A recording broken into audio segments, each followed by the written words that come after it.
Hey, I'm Viren Samani reporting for H4TV. I'm here with contender Michael MacDonald. Michael, thank you very much for taking the time to be with us today. I know you're busy with the weight cut and stuff. How is that going for you? It's going well. This is the lowest my weight's been. As far out from the fight, it's probably going to be the easiest cut that I've had.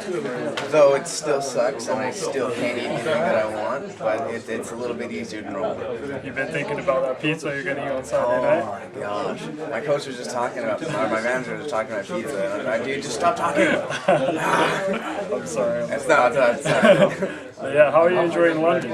It's a different vibe than America for sure. It's and not only from America, but I'm from the country, and then from going from the country to the city in general is a big change. So it's weird. My electrical outlets don't work. My MUN doesn't work.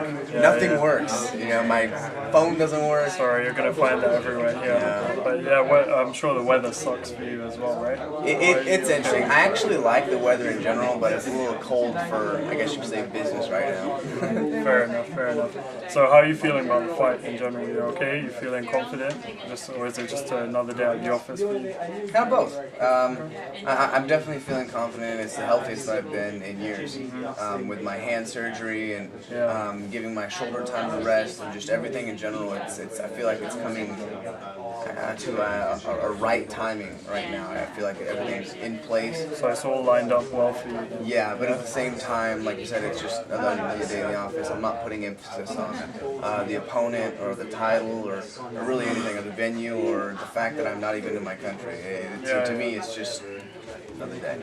Well, yeah, you did mention that at the press conference that to you the belt doesn't matter so much. You're just there to do your job, and that's it, right? So, exactly. With regards to your hand, how is your striking? Like, we know you have extremely versatile striking and really good knockout power. Do you think it's affected your striking power after your hand surgery? Or? I feel like it's helped me. I feel like just in the past 2-3 years, I haven't been able to really hit a heavy bag right.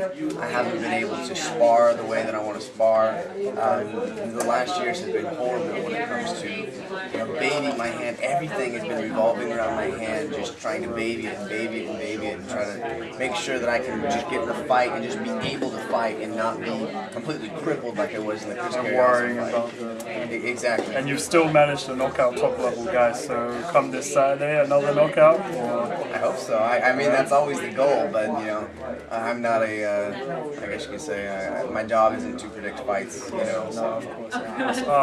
Henan Brown, obviously he's a top level black belt. What do you think that he's going to go to take you down in this fight? Because a lot of guys haven't been able to take you down since your first UFC fight against Edwin Figueroa, right? When you had like that back and forth exchange. Like, I remember watching that fight just like, holy moly, like what's happening here? But yeah, do you think he's going to look to take you down, and like, do you think that's going to be a big part of the fight this weekend? It's I guess you say, a fine balance of like knowing or thinking what's going to happen and being prepared for everything and just saying I don't know. So in my head, if I had to guess, I would imagine no. I would think that he's going to stand just because of his strategies and what he's done in other fights. I've never seen him take anybody down. So I mean, I don't think it's very smart to change what you do, what's gotten you here, and if what got him here is a stand-up for the most part, then I would expect him to do that today. But I'm prepared for anything. Great, of course. It is mixed martial arts at the end of the day. So, yeah, and just one final question, really. You have said you're like one of the youngest to be champions in the UFC right now. Where do you see yourself in 5 years' time? Man, I have no idea. Sorry to take this like an interview, but like that was something that was in my mind after the press conference, because you're not so much worried about the belt and taking that forward, but just wondering like what sort of career you see, because I know like after your second UFC fight you had an interview with Ariel Helwani and you were saying that you weren't sure if you were ready to commit to MMA, but obviously now you're here and it looks like you've overcome that barrier and you're definitely here for the long haul. I'll say it this way. It's a fine balance between where you think you can be and where you know you are.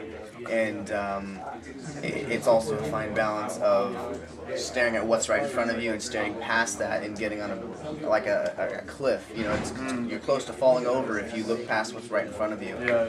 So I really do feel like I could have a successful career. I feel like I can compete with all these top level guys. I feel like I can do well against them. I was very conservative, making sure that when I got here I was ready, and I feel like I'm ready. But other than that, I don't think I can say too much about where I think I'm going to be, because I really don't know. It's all just in God's hands. Good. Thank you very much for your time, and good luck for the fight on Saturday night. Thank you.